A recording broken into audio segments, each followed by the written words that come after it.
దేశంలో నిశ్శబ్దంగా విస్తరిస్తున్న మహమ్మారి ఒకటి ఉంది తెలుసా? దానికి టీకా లేదు, దానికి కర్ఫ్యూ లేదు, దానికి మరణం మాత్రం తప్పదు. ఇది హెచ్చరిస్తోంది ఎవరే కాదు, infection control academy of India అధ్యక్షుడు డాక్టర్ రంగారెడ్డి బుర్రి. యాంటీబయాటిక్స్ను మనమే ఆయుధాల్లో వాడుతూ బ్యాక్టీరియాలను సూపర్ విలన్లుగా మార్చుకుంటున్నాం.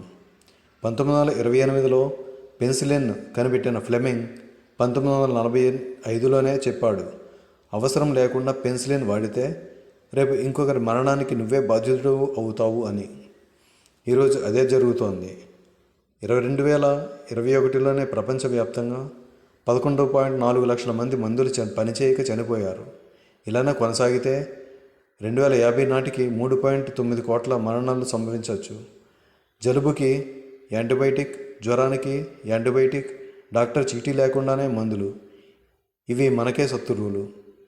2026 సంకల్పం ఒకటే, అనవసర యాంటీబయాటిక్స్ను స్టాప్ చేయండి. మందులపై ఎరుపుగీత ఉంటే గుర్తుంచుకోండి, డాక్టర్ సలహా లేకుండా వాడితే అది మృత్యు ఆహ్వానమే. ఇప్పుడైనా మారకపోతే రేపు చిన్న ఇన్ఫెక్షన్ కూడా మరణ శాస్త్రంగా మారుతుంది. ఆలోచించండి, ఆచరించండి, ప్రాణాలు కాపాడండి.